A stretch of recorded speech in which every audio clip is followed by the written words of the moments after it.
Hello VC, Big Star 1000 here with a new episode of Revolutions, the ongoing series in which I discussed my recent spins.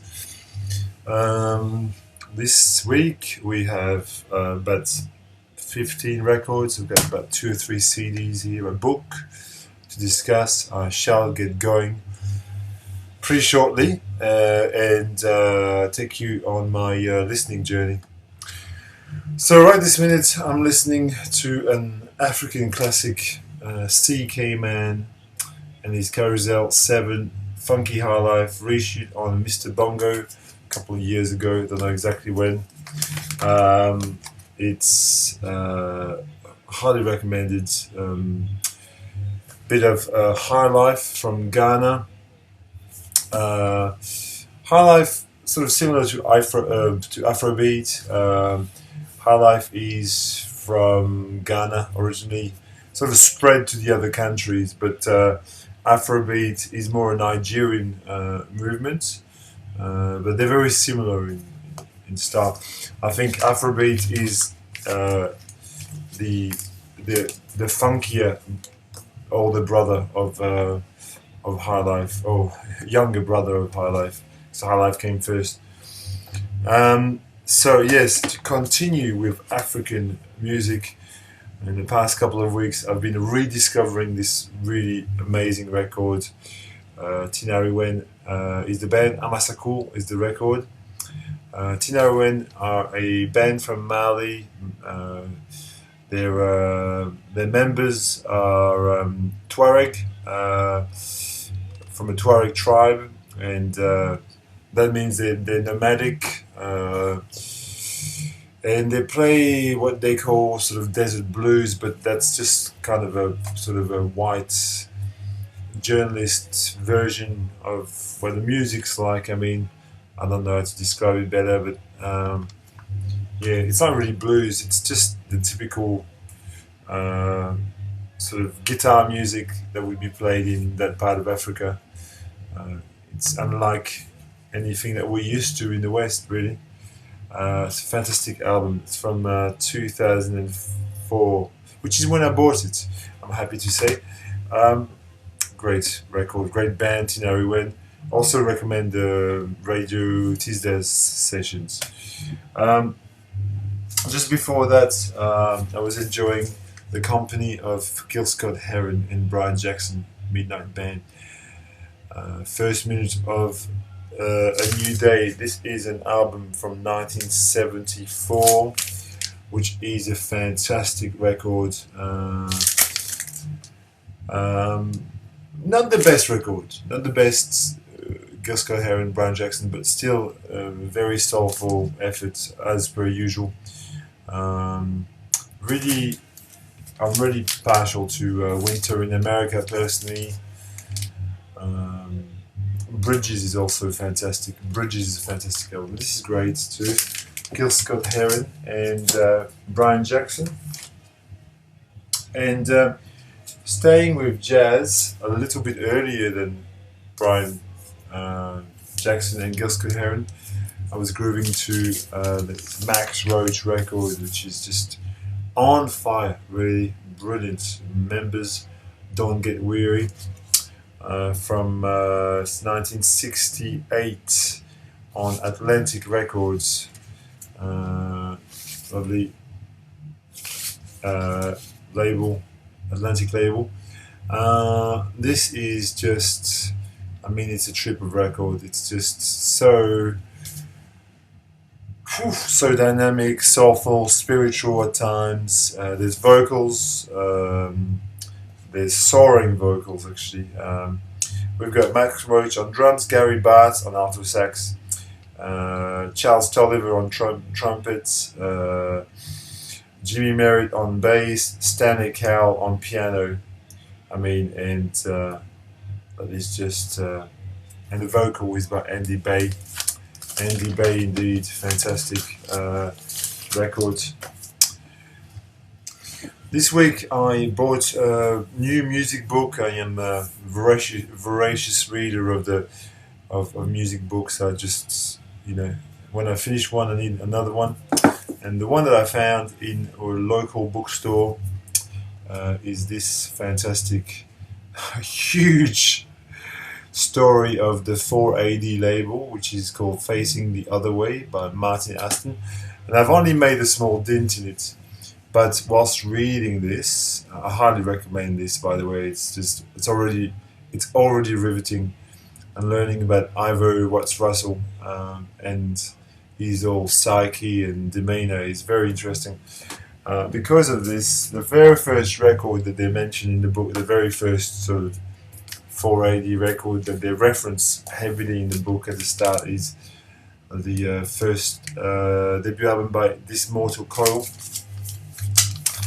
which is a sublime record, really, in every way. Ethereal wave kind of. Features members of the Cocktail. Well, it's got Liz Fraser, and it's got a lot of Lisa Gerrard, Liz Fraser, Simon Raymond from the Cocktail Twins, Brendan Perry. Yeah, well, you've got Dead Can Dance. You've got members of Modern English, Exile Deutschland, Syndito, Colorbox. A lot of different bands there represented on this record. It's a stellar release, This Mortal Coil, and it's got some great covers. Kangaroo by Big Star, and Song to Sign by Tim Buckley. I think in the book it kind of explains that Tim Buckley was Ivor Watts Russell's favorite singer, which is why you got this. I look like a scruff this morning. Anyway, I'll continue, and these are two classic French records from the 70s. This is nothing short of sublime, kind of jazz fusion with a very strong ethnic feel. Alain Marcusfeld. It's called Le Désert Noir, the Black Desert. It's fantastic. Marcusfeld is a guitar player. Alain Marcusfeld. This is on Egg, original press, obviously. Just sensational kind of, guitar motifs. Very sort of close in spirit to sort of solo McLaughlin, if you like, but more ethnic, I think, more sort of maybe North African inspired. Very, very good. I have quite a few of his albums. It's great. This is from 1977, and a French sort of, what would you call it, psychedelic pop masterpiece is this Guy Skornik, Paul Powell's, which was reissued a couple of years back, or last year, by Line Productions, Light in the Attic. Very highly recommended. It doesn't come with any higher recommendation.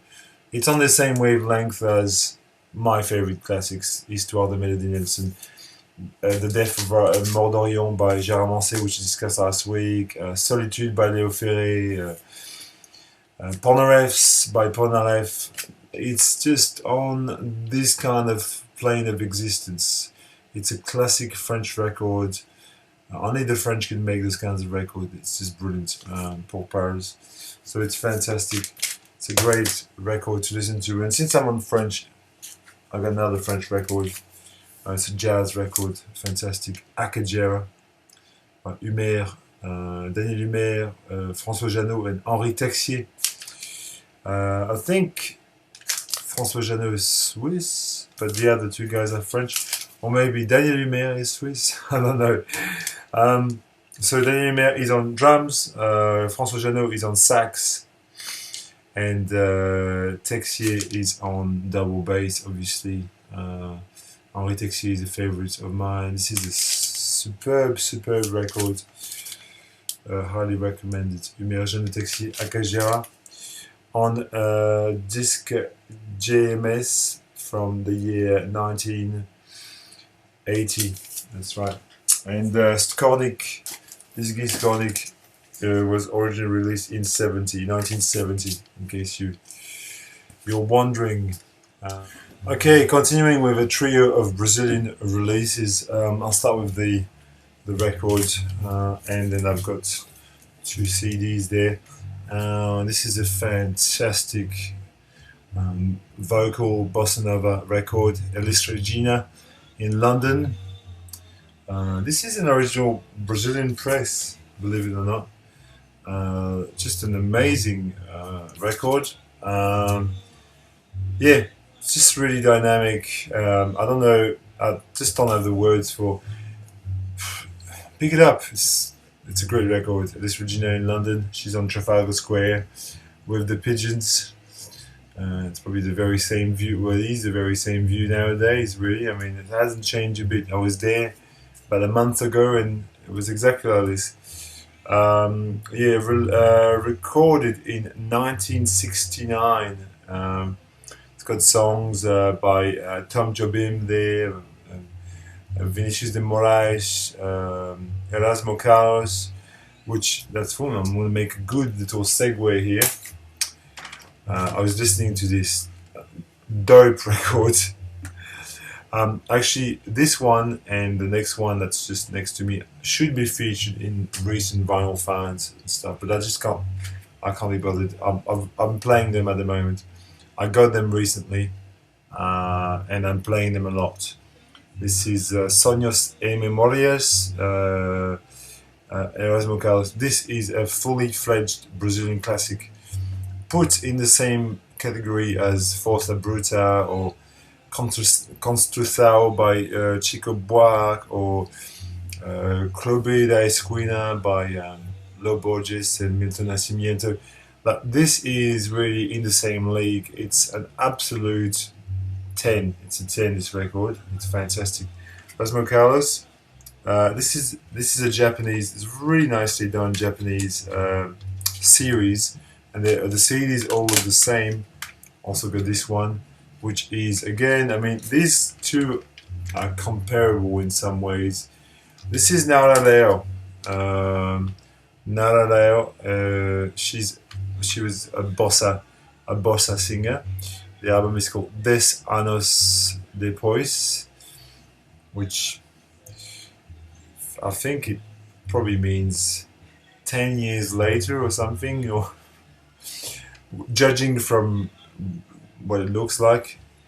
Nada Leo. Des Anos Depois. So you can see this is a Brazilian series on Universal, and they've made them look exactly identical. This contains lots of songs, about 30 songs on this. It's a lot of songs for your money. Fantastic bossa, and this one is amazing. Pick up with confidence. Finding the vinyl of this is proving difficult. Hence, I bought the CD. That's why. Continuing, some bit of crap rock here. Revisited Gunter Schickert. Überfällig is the album, and the person's called Gunter Schickert. Schickert, in case you want to look it up. This is a sort of cosmic synth, Tangerine Dream, Klaus Schulze, Berlin School-esque record. Very pulsating, dynamic as fuck. Excellent record, highly recommended. Reissued on Bureau B and made in Germany. Why not for a German record? Superb record, really, from back to front. One of the buried treasures of sort of German electronic music. Like to say this, it's very good, very, very good. Here is another French classic. Should have put it along with the two other French classics that I showed you before, but never mind. This is Zao. I was playing this recently. This is Shekina, the first album. Yes, it is Shekina. And Shikina is probably the best record, really. This is an original pressing on RCA, France. Zao was a band made by two ex-Magma members. In fact, you can even, there's a little bit of Magma symbolism at the front there. The two guys were François Faton Cahen and Yoshko Sefet, and they sort of split from Magma, and they joined up with a guy called Jean-Mi Truong, and they made Zao, and they made 4 or 5 albums. This is classic, like really great Zeul jazz fusion, pyrotechnics, really one of the best. Jazz, but very different jazz, big band jazz. Highly recommend. Highly recommend. This is an absolute 10. This is Randy Weston, Black Moses, CTI. Now, if you have some prejudice against the label CTI, this is one of the, I would say arguably one of the top 10 CTI releases. Really, I mean, buy with confidence. It's a record. It's the big band is extraordinary. It's got Randy Weston, obviously on piano, Freddie Hubbard, Billy Cobham, Ron Carter, Bill Woods, Airto Moreira, Grover Washington Jr. on tenor sax, Hubert Laws. I mean, you have that many people, and then there's more. This is the band there listed, and produced by, recorded by, arranged by Don Sebesky, and produced by, is it a Van Gelder? Yes, it's a Van Gelder production. This is just top notch. And the reason I pulled it out is because I gave a copy to a friend of mine. I actually passed a copy to a friend of mine, and we listened to it again, and it's just, this is an absolute must-have CTI record. Even if you don't like CTI, even if you don't like big band, you have to have this record. Blue Moses from 1971 on CTI. I'll try to hurry and finish this up and keep it under 20 minutes. Here's classic Aussie soul record. Renegade, It's a Man's World, 1970, I don't know, 70, it's an early 70s, 74. Renegade, she's an Australian soul singer, and this is funky, this is just excellent. Chem Sounds, if you're watching this, I know you appreciate Renegade as much as I do, so it's good. It's a great record. Pull That Contact, Silver Apples. If you're new to the Silver Apples, they made 2 great albums, Contact and the debut album, Silver Apples. Both sort of equally as good as each other. What I like to call American crack rock. Basically, it's, you know, American experimental rock. It's proto electronica. It's at its finest. This is a fantastic record, and this got the label Cap in massive trouble. This sleeve, because of the drug references and the Pan Am sued the label, and the label lost everything. Here's again another classic jazz record from the 70s. Science Fiction by Ornette Coleman. I can't say very much more about this than just it's an essential jazz record with Ed Blackwell, Billy Higgins, Dewey Redman, Charlie Hayden, Asha Pulty on vocals. I mean, poof, fantastic. The mid 70s, 75 or 76. Almost there. Catherine Ribeiro and the band Alp. I've talked about Catherine Ribeiro. Just super uh, inspirational singer, songwriter. Um, yeah, experimental sort of folk rock from 1977. One of the best records. Buy with confidence. And finally, a funky organ, Hammond organ record, Brody Scott live at the Club Saint Germain. It was gifted to me by a guy called Karlski, who doesn't really make videos, but is a French YouTuber, makes beats actually, and he sent this to me. And thank you, Karlski, if you're watching this. This is just amazing. I recommend that you check out Rhoda Scott's version of Also sprach Zarathustra by Strauss, which he does with it. It's a trio: Hammond, sax, and drums. Boy, this is a dope record if I've ever heard one. And it's from the 70s again. It's live in France, basically. So there you go. These were my spins. I hope it wasn't too long. Leave me some meaningful comments, or maybe not. Maybe just talk shit. I don't know. I'll see you next week. Or I'll see you next week soon, in a couple of days. Whenever.